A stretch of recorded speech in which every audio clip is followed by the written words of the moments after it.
Hello, this is Jean Lee. I'm one of the marketing automation team members on the DXO team. In today's video, I'm going to show you I'm going to walk through actually the DXO activity request types so that you have clarity around the different types of marketing activities and tactics that the DXO team supports. In a previous video, I outlined the DXO Activity Hub, which is their central repository for you to be able to request activities that need DXO support. In addition to it being a central location for you to do all these requests, it's also a central repository for tracking the status of each of the activities that have been requested. So I'm going to dive into each of the sections here, and I'm going to start first with outbound and really defining what we mean by these different types of outbound activity. Really, the DGen campaigns include a couple of different breakouts of campaigns in Eloqua. So really, the outbound campaign is really a single email that's sent to contacts based on either behavior or profile or triggers. And we're going to talk through what are these different types of segments in a future slide. But we'll go much more into detail. But it's really based on these different types of segmentation. And the purpose of an outbound campaign is to send maybe a single asset or maybe an opt-in form to try and get those contacts to opt into the corresponding nurture campaign. Again, we might use a single CTA that's asking people, would you like to learn more about this topic? Click here to learn more, which would then drop those contacts into a nurture campaign. Or it might be, take a look at this ebook, and then anyone who submits the form for the ebook is then fed into a nurture campaign. A nurture campaign, however, is usually made up of multiple emails. It's multi-touch, and there's usually assets that align to the buyer's journey stages. And it's sent to contacts really who've either opted in or who have attended an event or who have submitted a form that has a topic that really is relevant to the themes being promoted within the nurture. So really, these are very engaged contacts who have really done something to get them into this multi-touch campaign. And lastly, we have our re-nurture campaigns. And re-nurture campaigns are campaigns that are post MQL. It's targeting contacts who have been disqualified because maybe they don't have any budget when they spoke with sales, or they just don't have interest at this point in time, but potentially in the future. These are contacts that we just want to kind of remain on their radar. We want to keep them warm so that when they do secure the budget or their projects are moving forward and they're able to make a decision about moving forward with the PTC technology, that we're really kind of top of mind. There are also different campaigns that I haven't listed here that some of our team members are doing. Another example of a DGen campaign would be a drip campaign, and it would be targeted at contacts who have MQL'd but haven't entered into a re-nurture yet. They haven't been disqualified. And again, it's really just trying to keep them warm, sending some information over to them as sales is following up. And then the other type of campaign that we have is also something called an inquiry to MQL accelerator. And these are really targeting contacts who are just close to the threshold to being able to be passed over to sales as an MQL. And we might hit them with an email with a very good good asset. Really, it's just trying to get them to convert right over that score so that we can send them over as an MQL. I have some examples of flows that we have created. So this is an example of a MedDev campaign that we're working on currently, where we are sending an outbound. This is an example of an outbound email. So we're looking at people with a certain profile, certain people who have done activities in the past that align to this MedDev campaign, or people who've visited a web page but maybe haven't converted on a form. So really all these contacts are being pulled into the campaign, and they're being sent this single email to try and get them to opt in. If they do submit the form, then again, they're a feeder into what we're going to look at next is a nurture campaign. So, we have nurture feeders, which are really just, forms or that opt in from the outbound email. These two feeders are always on, they're always evaluating, they're always checking every hour to see, do they meet this criteria? We might have potential future event attendees or additional form gates that we want to add as a feeder into this campaign. And again, this is really a multi-touch where we're sending multiple emails. So email one, we might be sending a certain asset that's ungated, and then we're taking a look to see, did they click the link? And if they have, maybe we accelerate and send an email two faster, or we might slow down for those people who haven't engaged. And in the second email, we're sending, a different asset. Email three, we're sending an education asset that's form gated. We continue down the path, and we're sending them a selection level ebook. So really, we're trying to send them a whole host of information based on the fact that they've engaged with a similar topic when they were dropped into this campaign. So again, these could be as long or short. This example is a 7-touch, but your nurture might be even as small as 2 or 3 emails. That's really up to you. But really, what we're looking to make sure is that you have enough lead scoreable content within your campaign so that we can generate MQLs as a result of this activity.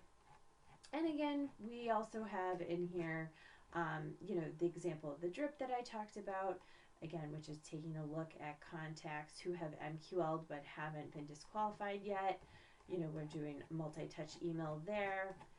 And then moving on, so again, we're doing a 4 touches with that. We're doing an inquiry to MQL accelerator. So these are really trying to flag those people who are just below the threshold to be able to pass as an MQL. We're getting those, hopefully going to be able to convert those and send those over to sales. And then lastly, a re-nurture campaign where, again, we're just sending them information, hoping to keep them warm for when they are ready to convert. The DGen team really puts together a number of these campaigns. We have supported a couple of regional activities that have outbound or nurture campaigns, but really the majority of these requests come in from DGen. We also do product launch campaigns. We recently worked on a Creo 5.0 product launch campaign. And again, these could be single or multi-touch emails that are sent to either behavior or trigger-based segments or even profile segments. And really the focus of this is, really around a product launch. The next group we have is TLO. This is short for time limited offer. These could also be single or multi-touch emails that are sent to multiple different types of contacts. And they're really just, they're usually a short-lived time frame, whereas our nurture campaigns, our DGen campaigns usually have multi-year life to them. Really, the product launches and the TLOs are usually a shorter time frame because they, with the time-limited offers, there's usually an expiration around how long you can take advantage of the time-limited offer. Our newsletters are usually single emails that are sent during a regular cadence. Maybe they're once a month or once per quarter. And really these are sent to opt-in contacts. So really these are only sent to people who say, yes, I do want to receive the newsletter. We may send like a quarterly email to try and get people to opt into the newsletter, but we do not send the newsletter to like a broad group of people. It's really only people who have opted into receiving the newsletters. And then lastly, we have what we call a batch and blast email. Really, this is just an email that's sent one time to contacts, and again, it could be sent to behavior or trigger or profile contacts. And it's usually around something like a system announcement or a product update, or maybe it's an event where we're not going to be doing a list load post event. They're really just one time sends to the database that aren't really tied to a bigger activity or effort. So that is the whole group around outbound and all the definitions of the different form requests. Moving on, we have the next section, which is around form gates. So, and these are pretty self-explanatory, but for the form gates, you may want to put a new asset on ptc.com and you want to gate it, but it might not be part of like the nurture campaigns that we just talked about or an outbound campaign. If we're creating a new form gate that corresponds to that campaign, we'll take care of the form gate as part of that kickoff meeting. However, there's times where we might have gotten a brand new piece of research from a third party and we really just want to get that form up on the website so that we can start collecting inquiries, names into the database, and then feed them into existing nurture campaigns. That would be a candidate for like a PTC form gate. Again, they're one-off forms that really aren't associated, baked into nurture campaigns. That would be a PTC form gate. And the next group is content syndication. So really, these are any gated content assets that we're hosting on a third-party site, either on a third-party website or as part of a portal. That would really, it's third-party activity there. And then lastly, some regions also use telemarketing agencies. So maybe with a content syndication piece or a form gate or an event, instead of sending those directly over to sales, oftentimes marketers will use a telemarketing agency to just further qualify those contacts, and then we can pass those over to sales, really just the ones that are the most engaged, identified by the telemarketing agency. The next group of activities is really around events. So I've broken this out into PTC versus third party. So let's tackle PTC first. Our PTC virtual events leverage our On24 platform. We have On24 is our only platform that we use for webcasts at PTC. And really this includes single or multi-touch promotional emails sent to contacts. Again, it could be targeting behavior-based contacts, trigger, or profile contacts. And it's really focused on promoting registration to our On24 webcast hosted by PTC.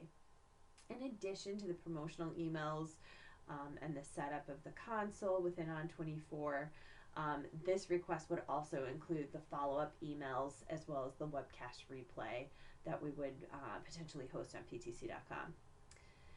For PTC physical events, this could also include single or multi-touch emails.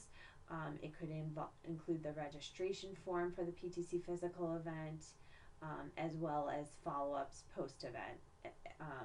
And for both of these examples, because we already have the registration set up with On24 or with PTC registration forms, there wouldn't be a list load that's required. Hopefully those contacts are getting right into the system and passed. But again, those would be things that we would tackle in the kickoff meeting. The next group is really around third-party virtual and physical. For both of these activities, this would include either single or multi-touch emails that we could send to the database or not, as well as the follow-up emails and the lead pass piece. So depending on whether or not we're able to integrate with third parties, more so with virtual, less with physical, but if we can do integration, that's the best practice, because we can get contacts directly into our database through the integration, as opposed to needing to take those contacts, put them into an Eloqua upload template and really kind of delay that lead pass over to sales. But again, both of these activities would include the promotional emails to drive registration, as well as the follow-ups and the lead pass for both of these attendees for these events, as well as the database builds if there are any. The next group is really around our coded links process. And with the coded links process, really this is a process that allows us to track marketing efforts that are really being driven to our PTC web properties from other sources like Facebook or blogs or Bing, or maybe even a third-party vendor where they're driving traffic to our site. Really, the coded link lets us judge the success of the activity all the way through into Salesforce.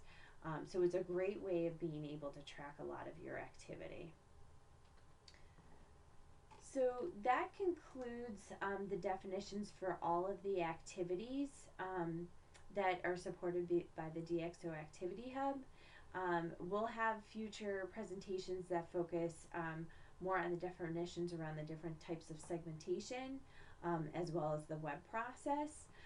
So today we really wanted just to cover the different tactics that would be coming through the DXO Activity Hub request forms. If you have any questions, please feel free to reach out to me. My email address is jelee@ptc.com, or you can email the team at mas@ptc.com. Again, we're your point people. If you have any questions, please feel free to reach out to us. We'd be more than happy to do a deeper dive or direct you to the right person on the team if we aren't able to answer your question. Thanks so much.